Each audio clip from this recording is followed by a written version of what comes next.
Hey everybody, I'm Rick Beato, and today's Everything Music. It's What Makes This Song Great, episode 38. The band is OASIS, and the song is Wonderwall. Coming up next.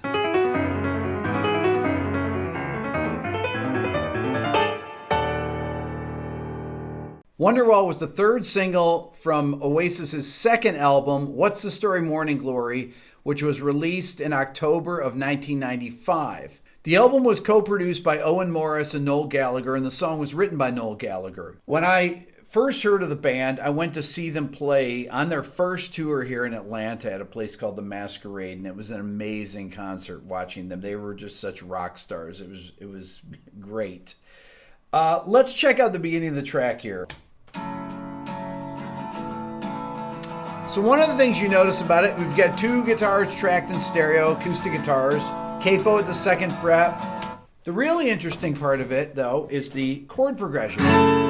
We've got F sharp minor 7. I've got the capo at the second fret. It's really F sharp minor 7 to A major, to E sus 4, to B7 sus 4. So we've got a minor 7th chord, A major chord, but then we have a sus 4 chord and a dominant 7 sus 4 chord. Because of those dissonances in those chords, because of those suspensions, it gives it a real, I think, otherworldly vibe. Just that kind of chord progression. And it really reminds me of the psychedelic era of the Beatles. Things off Revolver and Rubber Soul. When we jump into the first verse, today is gonna be the day that they're gonna throw it back to you. By now you should have somehow realized what you gotta do. well, first of all, one of the things that you can realize about this song that everybody will agree with, unless you have no taste at all, is that Liam Gallagher is an amazing singer. He's got incredible attitude, but this vocal performance. Today is gonna be the day that they're gonna throw it back to you. By now you should have somehow realized what you gotta do. So all those blues notes in there are incredibly great. He starts out today, and he's singing that note there, that note B, which is the 11th.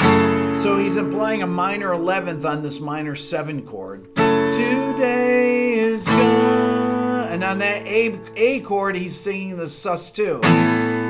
So it gives it so much power, having those color tones on there. Really, really makes the melody sound great right off the bat. Today is gonna be the day that they're gonna throw it back to you. By now you should have somehow realized what you gotta do. I don't believe that anybody feels the way I do about you now. That's the first change. So right there, in this little tag that happens in the verse,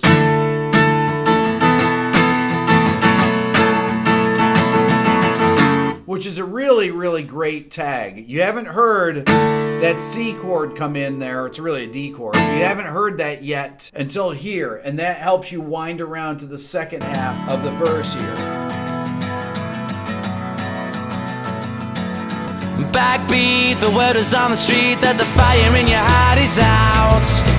Okay, so another great thing about the song is that the cello enters here. I'll play this for you.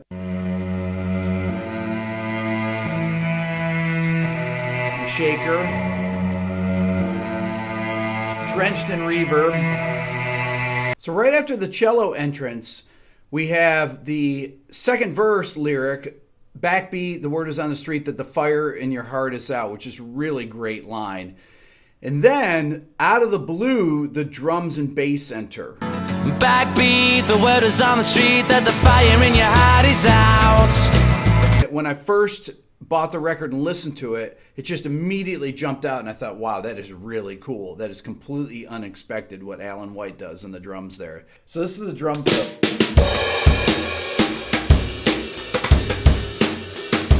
One thing you might notice from the drums there, just having them soloed, is that he's not playing with regular sticks. He's playing with dowels, or they call them hot rod sticks, or every company has their own name for them. One way of telling that is on the grace notes. Check it out again. Right there. This is kind of what you do when you're in a rock band.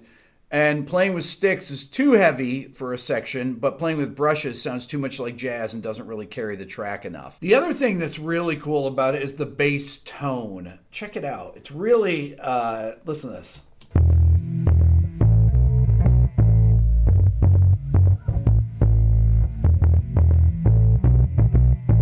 Totally distorted amp tone. It sounds like a B15, an old Ampeg or something, just cranked. You don't even notice that it sounds all splatty like that in the mix. When you hear it in the mix, you don't even think about it. The fire in your heart is out. You hear a lot of Beatles comparisons with OASIS, but I think one thing that people don't talk about is the tone of Liam Gallagher's voice has a very nasally John Lennon tone to it, which I really think is incredible. Check out the sound of his voice here when he goes up to the I don't believe that anybody feels the way I do. Listen to it. I don't believe that anybody feels the way I do about you now. There's just the right amount of distortion in his voice when he hits those notes. And it just makes it so powerful. It's really very compressed vocals hitting in. It's right in your face. The vocals were, the tone of them is just great. And then we go to the pre-chorus. And all the roads we have to walk are winding. You hear the entrance of the electric guitar for the first time here in the pre-chorus. Let me solo the guitars. Listen.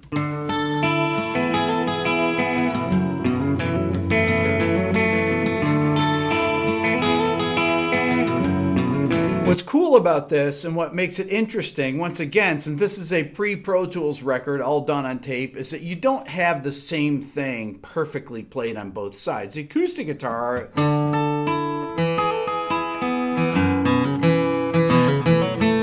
but the electric guitar is doing something different. You hear them move between each other. It's playing the same kind of fill, but not exactly the same. Check it out again.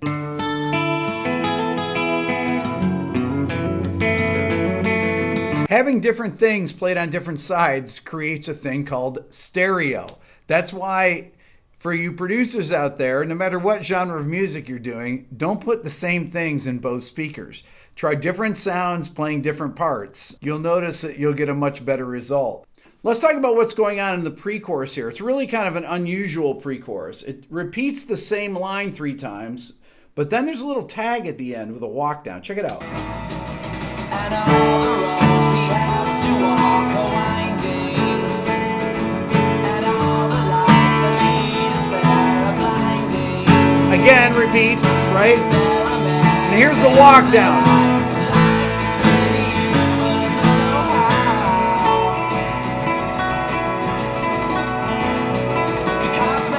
The guitar is actually does that, but the bass is walking down A, G sharp, F sharp, A to B sus4, and they have the little vamp. Check it out.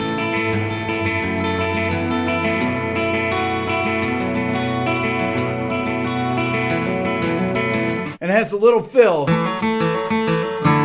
into the chorus. Just to focus in on the melody a bit on the pre-chorus. So we've got, and all the roads we have to walk are winding. So you've got this.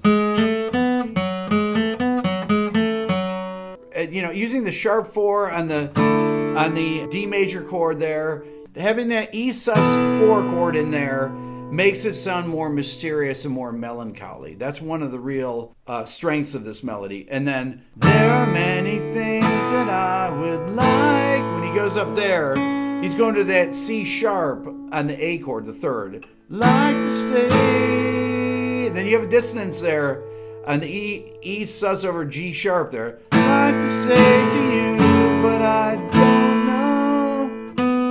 He's going on the A chord, he's going, don't know. So from the 9th to the 3rd, don't know how. You have 3 phrases, then a tag with a descending part, and then we do a little instrumental break, and now we're into the chorus. Let's check it out. Because baby,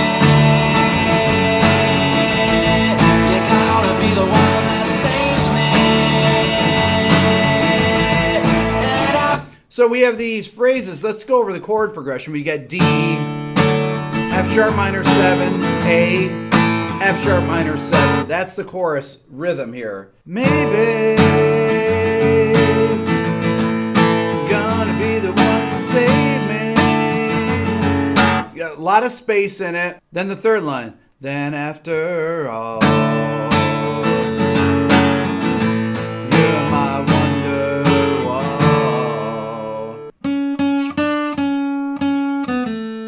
A lot of the melody is pentatonic based, but this is one of the few spots, this and the pre-chorus, where we have these,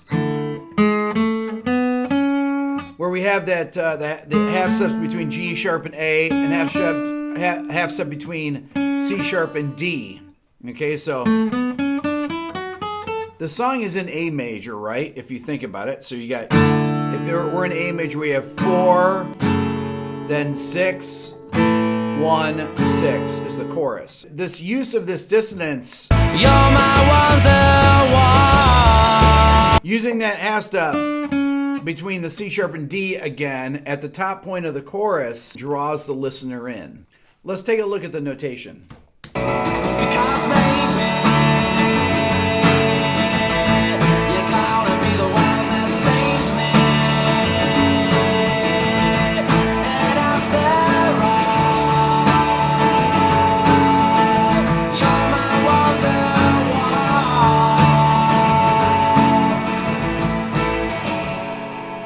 Really cool break. Today was gonna. And once again, an amazing fill by Alan White.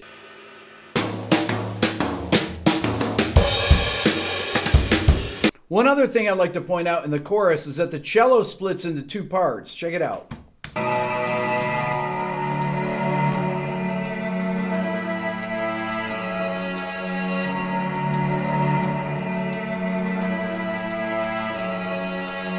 For most of the track, the cello simply doubles the bass part. This is one spot when it adds the higher part that it actually has its own independent voice, which I think really adds strength to the melody. The second verse and pre-chorus are nearly identical to the first, both musically and lyrically. There's a slight lyric change between the two. After the second pre-chorus, we just start a series of repeated choruses. They occasionally have answer vocals to them, like here. I said maybe, But otherwise, they're identical. gonna be the one that saves me. What is really making the track interesting here is the drums.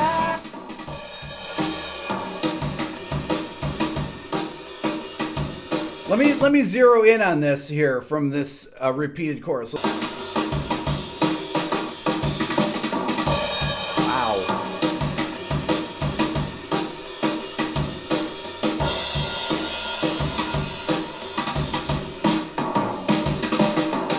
Smoking. You're gonna be the one that saves me. You're gonna be the one that saves me. The last melodic figure to enter is right at the very end. So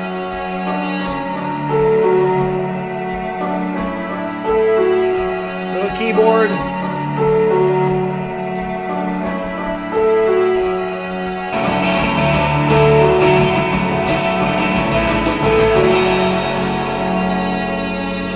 That's all for now. Please remember to subscribe, give it a thumbs up, and leave a comment. If you're interested in my Beato book, go to my website at www.rickbeato.com and check out the Beato Club. It's a way to support my channel. You can go read about it on my website as well. Thanks for watching.